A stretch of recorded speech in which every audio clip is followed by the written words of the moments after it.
지난 주간에 말씀 집회에 있었는데요. 참 은혜를 누렸습니다. 네, 저 개인적으로는 말씀 집회 중에 하나님께서 덤으로 주신 은혜들이 더 있는데 그 중에 하나가 목요일에 저희 찬양 인도를 섬겨주시려고 몇 분의 전도사님들이 오셨습니다.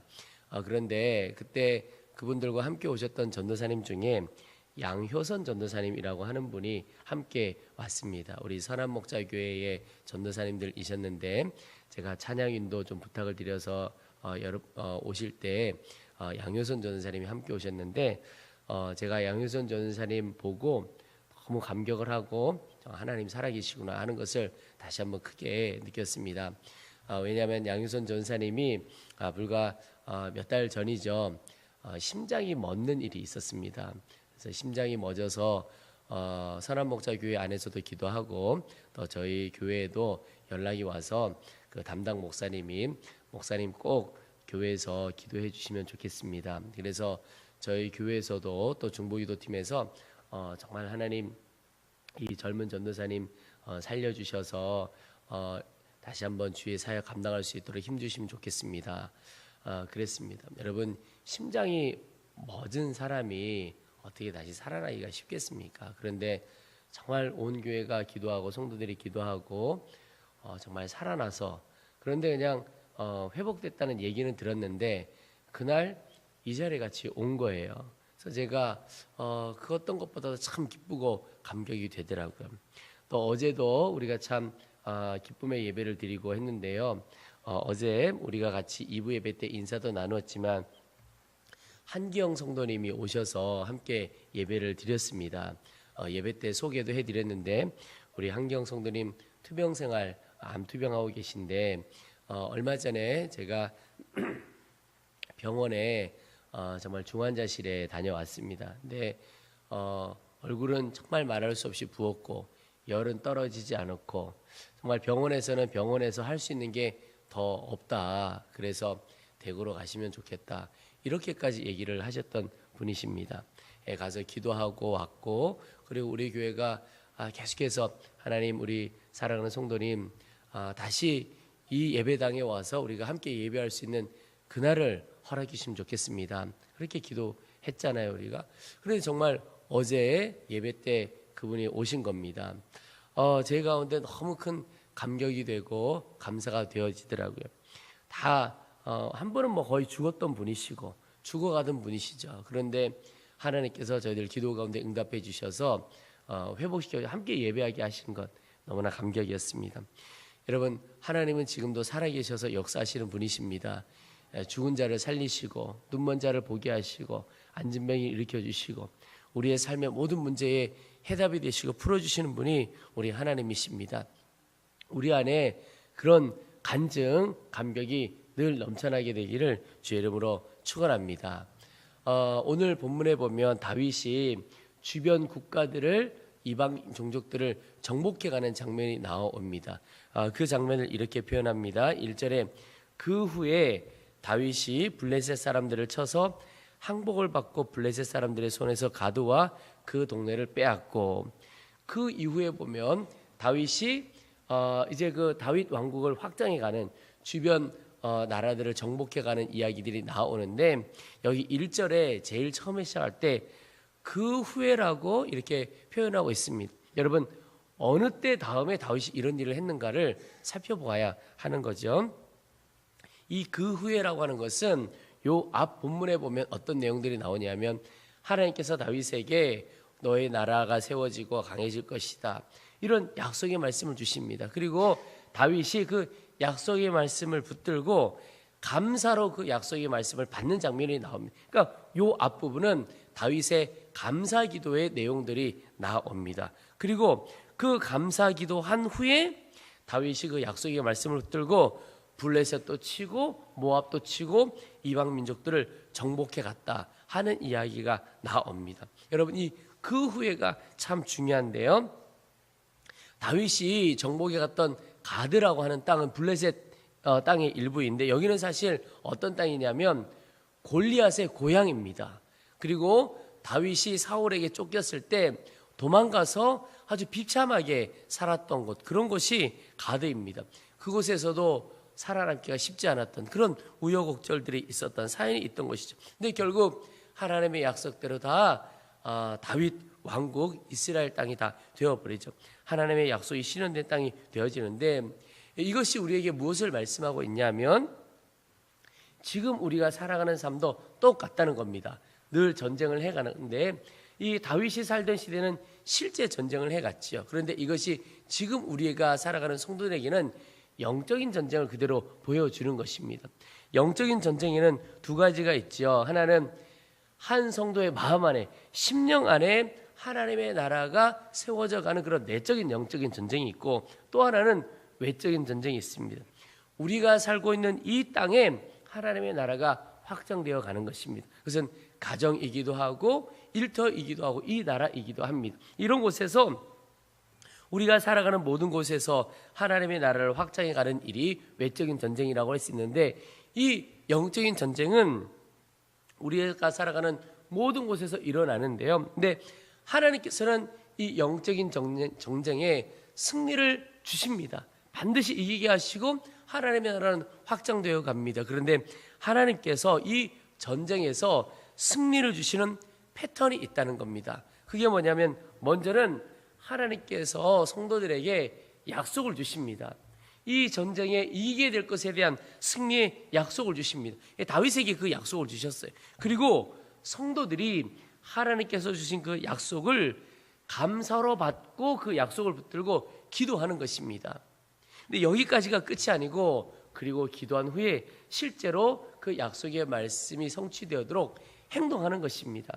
다윗이 그 후에 실제로 나와서 전쟁을 한 겁니다. 다윗이 가만히 앉아 있었던 것이 아니고 실제로 나가서 땀 흘리고 피 흘리고 헌신하여 그 하나님의 나라를 확장해 갔던 것이죠. 여러분, 오늘 우리에게도 이것이 필요합니다. 주의 말씀이 우리에게 주어지면 그 말씀을 감사로 받고 기도하는 겁니다. 그리고 기도한 후에는 그 말씀대로 행동에 나아가는 것이죠. 야고보서에 보면 행함이 없는 믿음은 죽은 믿음이다 그랬습니다. 그래서 사실 믿음은 어떤 면에서 보면 움직이는 것이 믿음이고 행동하는 것이 믿음입니다. 그러니까 내가 믿는 만큼 행동하게 되는 것이죠. 예를 들어 이런 것입니다. 공부하는 학생이 있어요. 하나님께서 내가 너의 인생을 쓰겠다, 너에게 지혜를 주겠다, 이런 말씀을 다 주시죠. 그럼 얼마나 감사합니까? 그 말씀을 감사로 받는 겁니다. 지금 나의 성적이나 내 머리의 지혜나 IQ나 이런 거 생각하는 것이 아니고 하나님의 약속이 주어졌으면 아멘으로 받고 감사하고, 그리고 기도하는 거죠. 주님, 약속하신 지혜를 주십시오. 약속하신 능력을 주십시오. 그렇게 기도한 다음에 그 후에 뭘 해야겠습니까? 실제로 공부를 해야지요. 공부는 하나도 하지 않고 주님께서 열어주실 줄로 믿습니다. 그리고는 주님, 찍는 것마다 다 답이 되게 하시고 적는 것마다 다 답이 되게 될 줄로 믿습니다. 이렇게 기도하고 공부 하나도 안 하면 하나님이 쓰시고자 해도 쓰실 수가 없다는 이야기입니다. 선교사의 부르심 같은 경우도 마찬가지죠. 하나님께서 선교사로 불러주시는 분들이 있다고 할 때 하나님의 귀한 부르심과 약속이 있습니다. 하나님께서 쓰시겠다는 귀한 약속을 주셨죠. 그러면 어렵고 두려워 보여도 감사로 받지요. 그 다음에 무엇을 해야겠습니까? 그 나라의 언어도 준비하고 그 나라 사람들이 어떻게 살아가고 어떤 고민과 어떤 아픔을 가지고 살아가는지 그 땅에 대하여 공부하고 준비하는 일이 필요하고, 그리고 결국은 그 땅으로 가야 하지요. 주님이 부르셨는데 주님, 제가 여기서 기도할 테니 주님, 그 나라가 완전히 복음화되도록 도와주십시오. 그게 아닌 거죠. 기도하게, 이 땅에서 기도하게 하시는 분이 있으면 이 땅에서 하는 것이지만 그곳으로 와라 그러면 가야 하는 것입니다. 여러분, 행동하라고 하는 것이, 움직이라고 하는 것이 내가 내 계획을 세우고 내 마음대로 움직이는 것, 그것 의미하는 것이 아니죠. 하나님의 말씀이 부어지고 그것을 붙들고 그 말씀이 이루어지도록 하나님의 인도하심을 따라 움직여가는 것이 행동하는 믿음, 실제 믿음이 되어지는 것입니다. 가정에서도 마찬가지요. 하나님께서 천국 같은 가정 만들어 주시겠다, 그렇게 약속이 주어졌으면 주님, 천국 같은 가정 되게 될 줄로 믿습니다. 감사합니다. 기도하죠. 가만히 있으면 됩니까? 기도하고 내가 천국 같은 가정을 위하여 섬겨야 할 것, 사랑해야 될 것, 섬겨가는 것입니다. 지난번에 우리 가정쌤이나 우리 목사님들 가정에 갔는데요. 재미있더라고요. 가정마다 다 사정이 달라요. 대부분의 사모님들은 남편 목사님들이 설거지도 좀 도와주면 좋겠고 집안일도 좀 도와주면 좋겠고 하다못해 다른 거 다 두고 쓰레기라도 좀 버려주면 좋겠다 이런 얘기들 하시더라고요. 그래서 목사님들이 많이 손들고 있었습니다. 근데 어떤 가정은 보니까요, 안 하는 게 훨씬 편하다 이런 가정들도 있으시더라고요. 근데 어쨌든 천국 같은 가정, 행복한 가정을 위하여 가만히 있는 것이 아니라 함께 섬기고 세워져 가야 할, 내가 행동해야 될 것이 있다는 거죠. 여러분, 오늘 하루도 먼저는 내게 주신 말씀이 무엇인가, 하나님께서 주신 은혜의 말씀이 무엇인가 잘 기억하시고 그 말씀을 믿음으로 정말 아멘하고 감사로 받아보시기 바랍니다.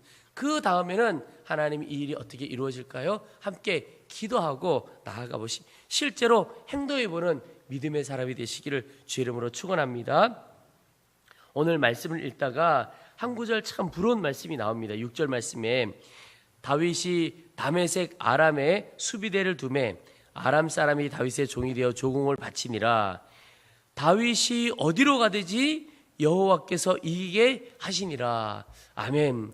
여러분, 이 다윗이라는 말 대신에, 이름 대신에 우리의 이름이 들어가서 실제로 우리의 삶에 다 이렇게 기록되어지기를 주의 이름으로 축원합니다. 정말 마음의 소원이고 이 말씀이 그대로 이루어지기를 소원하는 것입니다. 근데 여러분, 다윗이 어디로 가든지 여호와께서 이기게 하시니라, 이 말씀이 무엇을 의미하느냐? 먼저는 전쟁의 승패는 주님께 달려 있다는 겁니다. 다윗이 이겼다 이게 아니고 다윗이 어디로 가든지 하나님께서 이기게 하셨다. 그러니까 결국 누가 하신 겁니까? 하나님이 하셨다는 겁니다. 여러분, 우리는 우리의 삶의 모든 문제가 내 손에 달려있다고 여기고 살아갈 때가 많습니다. 사실은 세상 사람들과 우리의 삶이 차이가 있는 것이, 세상 사람들은 자기의 손에 자기의 인생이 달려있다고 열심히 살아갑니다. 근데 우리는 그렇지가 않습니다. 하나님의 손에 달려있다고 믿고 하나님께서 이끄시는 대로 열심히 순종하며 나아가는 겁니다. 그게 인생의 예수님을 믿는 사람과 예수 믿지 않는 사람의 인생이 다르다는 것입니다. 여러분, 내 힘으로 다 감당할 수 없습니다. 오늘 제가 믿음대로 행동해야 된다, 열심히 사는 거죠. 그런데 오해를 하지 말아야 될 것이, 열심으로 살아가지만 결국은 하나님의 손에 달려있다는 겁니다. 내가 내 힘으로 아무리 살아도 하나님이 역사해 주시면 되어지지 않는다는 거죠. 여러분, 내 모든 문제를 주님께 맡기고 주님을 의지하며 살아가는 것이 주님의 승리를 경험하는 길입니다. 여러분, 내 인생, 내 가정, 내 자녀, 내 모든 것이 주님께 달려있구나, 주님께 의지하고 주님께 맡기고 나아가 보시기 바랍니다. 또 하나, 이 구절에는 어디든 함께 하겠다라고 하는 의미가 있습니다. 여러분, 주님이 계신 곳에 승리가 있지요. 근데 다윗이 어디를 가든지 하나님께서 이기게 하셨다, 그 말은 다윗이 어디를 가든지 하나님이 함께 하셨다. 그래서 함께 하시는 그 하나님이 승리의 보증이 되셨다, 이런 뜻입니다. 여러분, 그렇다면 우리에게 하나님이 늘 함께 하시는 거죠. 그러면 다윗이 담대함을 가졌던 것처럼 우리도 담대하게 나아갈 수 있는 것입니다. 다윗이 가는 곳에 주님이 함께 하셨기에 그가 담대했던 것처럼 우리 역시 주님이 우리와 함께 하시기에 담대하게 살아갈 수가 있는 겁니다. 여러분, 세상에서 누가 이기는 사람입니까? 담대한 사람입니다. 두려움이 없는 사람입니다.